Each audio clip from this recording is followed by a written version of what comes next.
Okay, today I want to comment on this debate with Eddie Liger versus Vaush, right? And in this debate, Vaush got absolutely stomped. I really mean stomped by Eddie Liger, who's a real socialist, right? Vaush is a fake socialist, NATO shill, okay? And Eddie Liger just had the facts, right, regarding the Ukraine war, regarding the origins of the Ukraine war and what led to it ultimately, right? And Vosh, he had his silly, clownish debate tactics and his manipulation, right, of rhetoric, right? He had only rhetoric, basically. He had basically no facts. Eddie Liger had the facts, the evidence, right? It made sense what Eddie Liger said, right? He only had like one slip up where he misquoted Angela Merkel, but that was only a minor mistake, right? That was not something that ruined his debate performance per se, right? So overall, very good debate where Vaush just got absolutely stomped, okay? Now I want to counter something that Vaush said, like, I think during the end of this debate, where he basically said that NATO is basically just reacting to Russian aggression, right? And there's no aggression from NATO towards Russia, right? There are no plans by NATO against Russia in any way, shape, or form, right? And I want to counter that, right? Because there are geopolitical interests that the US empire and NATO have, right, for Eurasia and for Europe, right, that of course Vaush doesn't mention, right? He omits that fact, right? And these plans are proactive. They're not just reactive, they're proactive, right? So yeah, let's get into that evidence, right? So first of all, right, we have the Grand Chessboard, which was written by Brzezinski. Brzezinski was a national security advisor, right, from 1977 to 1981, and he really shaped the foreign policy very crucially, especially in regards to Eurasian policy of the United States, right? And he laid out, for example, regarding the landmass of Eurasia as the center of geopolitical power, Brzezinski sets out to formulate a Eurasian geostrategy for the United States. In particular, he writes that no Eurasian challenger should emerge that can dominate Eurasia and thus also challenge US global preeminence. Right. And also it says here, much of Brzezinski's analysis is concerned with geostrategy in Central Asia, focusing on the exercise of power on the Eurasian landmass in a post-Soviet environment. So basically, the United States has interests to keep players, geopolitical players such as Russia and China, from expanding their influence and expanding their power, right? Because if these countries would dominate Eurasia, then the United States empire would be in trouble, right? Because from that geopolitical position, there, and also from the resource standpoint, there are many resources in Eurasia, and it's also a very crucial geopolitical position, right, from a geographical standpoint. So it connects many countries, many trade hubs and all of that, right, which is also important in regards to China's Belt and Road Initiative, right? And the United States want to keep that down, right?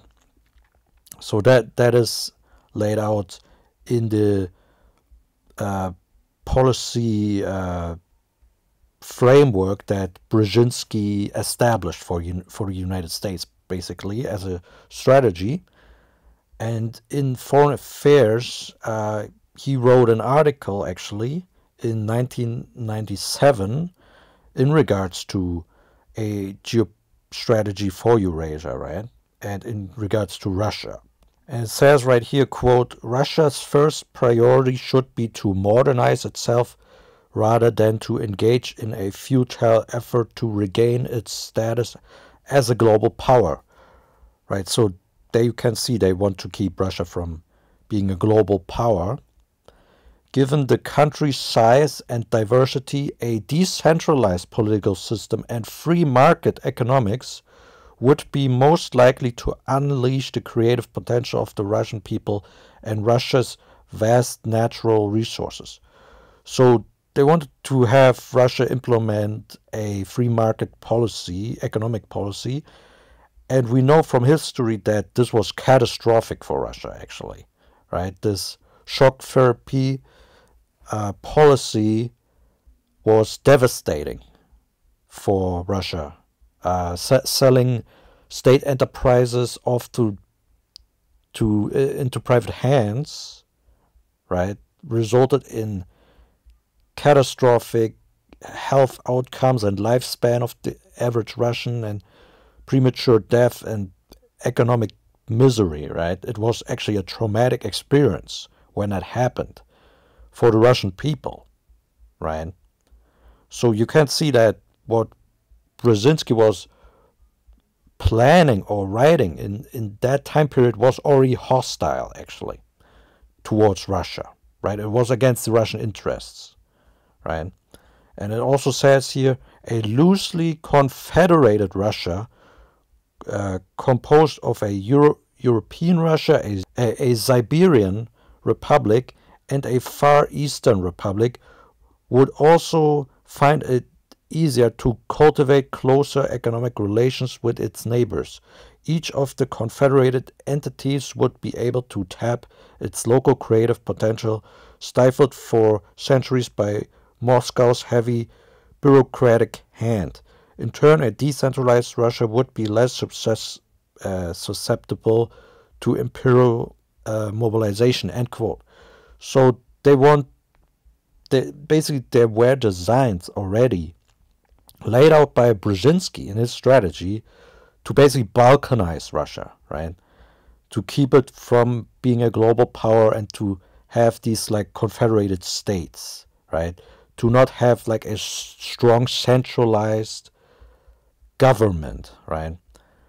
And we saw that the rise to a global superpower was when the Soviet Union was very centrally planned. That was when the rise of the geopolitical entity of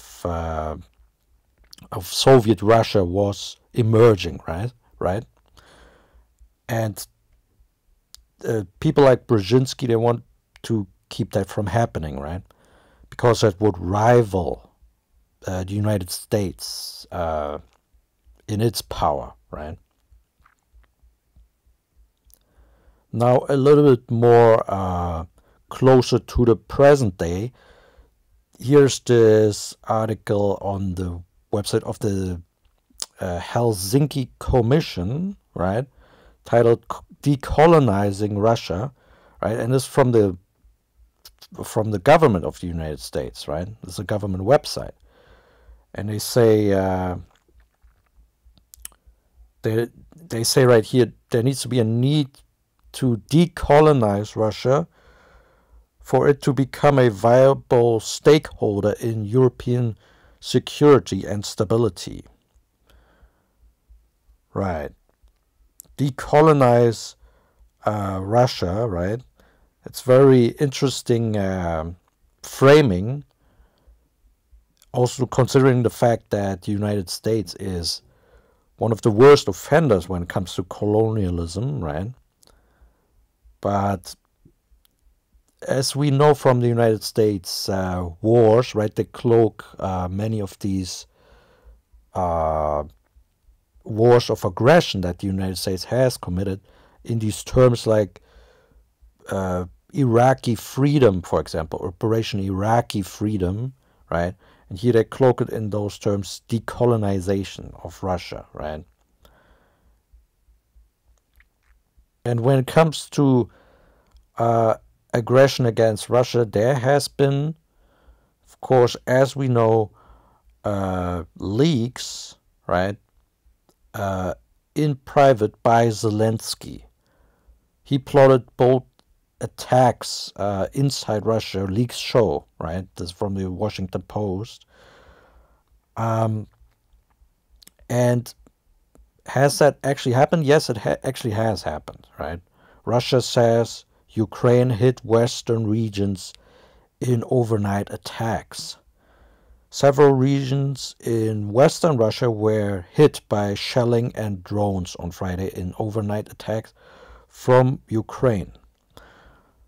Right, and this is basically a confirmation that these leaks actually contain the truth, right? And they're doing this with Western weaponry, right? Especially with the United States weaponry, but also from Europe, from Germany, and so on and so forth, right? And here's an interesting 2016 article written by Dr. Christina Lin, titled U.S. Warhawks Eurasia Goal, Prevent Russo-German Coalition and China's Belt and Road Initiative, right? And this is a really interesting article that basically summarizes the United States Eurasian policy, right? I read from the abstract. U.S. wants to stop a coalition between Germany and Russia because the combination of German capital and technology with Russian natural resources and manpower can counter American dominance. Its move to destabilize and throw countries off balance in Eurasia threatens China's Belt and Road Initiative, or One Belt, One Road project that would help Eurasian economic integration and reduce ungoverned space for terrorist organizations to thrive. So, for example, it says here, destabilize and throw countries off balance in Eurasia, right? Destabilizing countries, for example, with the Maidan so-called revolution, right? We know that it wasn't a revolution, as Eddie Leger pointed out, right? But it had the result of a destabilization. And also in this article, U.S. decisive goal in Europe, according to Stratfor chairman George Friedman, who advises the U.S. security and intelligence community. While the U.S. sees Russia as a threat, it sees Germany as a potential threat. In his February speech at the Chicago Council on Global Affairs, Friedman stated the primordial interest for the U.S. is to stop a coalition between Germany and Russia because the combination of German capital and technology with Russian natural resources and manpower is the only one that can counter U.S. dominance. Given NATO's goal is to keep the Russians out, the U.S. in, and the Germans down, U.S. is now beefing up NATO and focusing on establishing a cordon sentry or buffer zone from the Baltics to the Black Sea in Central and Eastern Europe and separate Germany from Russia. Right here you can see this corridor, right, this buffer zone, which they established with bringing these bringing these countries into NATO, right? Friedman sees Germany is Europe's basic flaw and blamed the EU crisis less on Greek debt than Germany's manipulation and domination of the euro to create a continental market for German exports. He expressed concern that Germany is economically powerful and geopolitically fragile, and if split off from its EU ties, it could look east toward Russia. In Eurasia Divide et Impera, China's One Belt, One Road, while establishing a cordon sanitaire in Western Eurasia, Friedman recommended the best US policy in Central Eurasia is Divide et Impera, similar to what Reagan did, by funding both sides in the Iran-Iraq war so they fight each other and not the US. Right, like a proxy war like we see in a war with in the Ukraine war, right?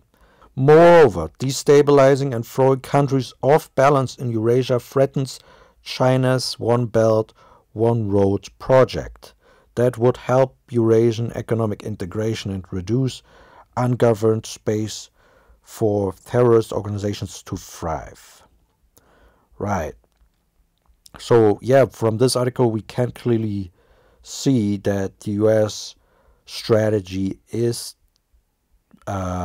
to keep Eurasian economic integration from happening, right, by preventing a partnership between Russia and Germany, and by disturbing China's Belt and Road Initiative, right? And this can be seen, for example, how the Ukraine war has changed the global energy markets, right?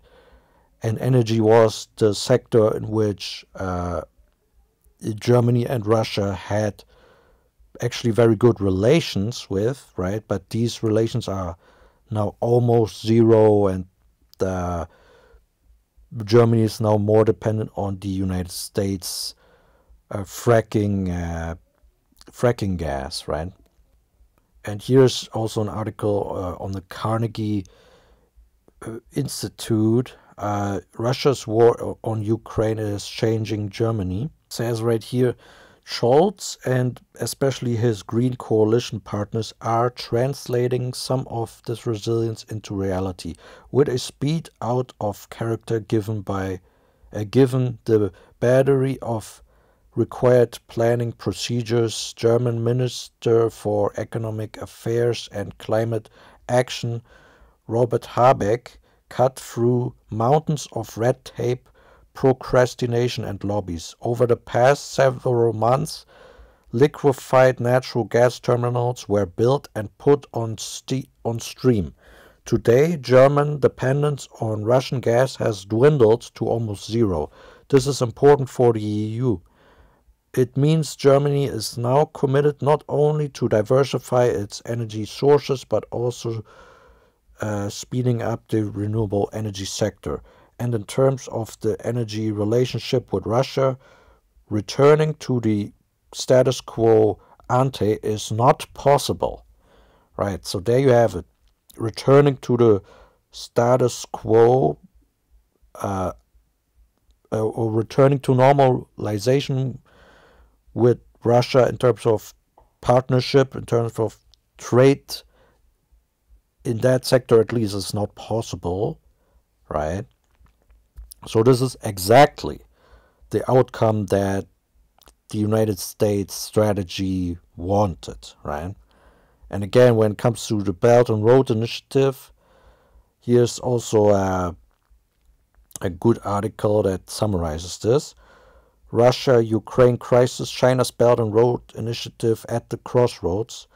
China's Belt and Road Initiative is an ambitious program to connect Asia with Europe, Africa, and Latin America via transport networks on land and sea in hopes of advancing economic integration, increasing trade, and stimulating growth.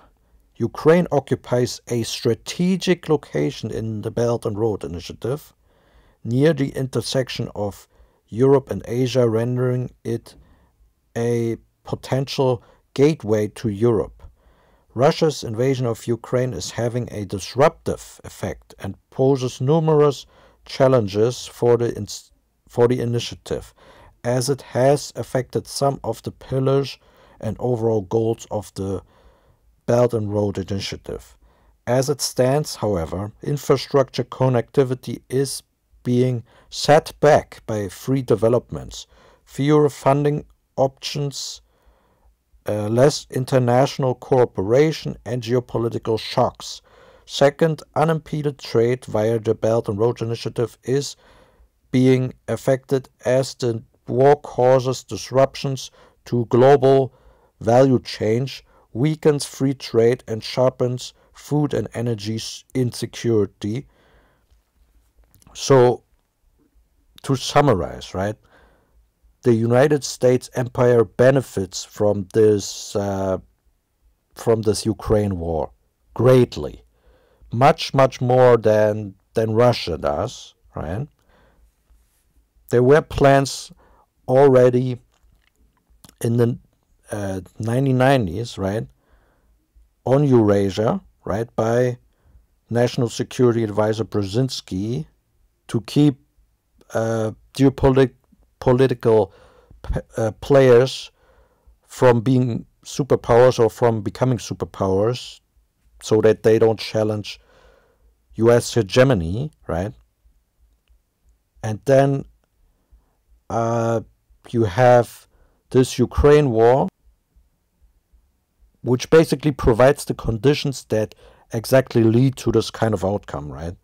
Which disturbs the Belt and Road Initiative, which hinders Russia and Germany to having a normal partnership, right, in terms of trade, and which strengthens U.S. energy exports, right? So this notion that there were never any designs that were aggressive towards Russia by NATO is complete nonsense. And of course, Warsh never gets into all of these points, right? Because he's a propagandist, right? So, yeah, thanks for watching.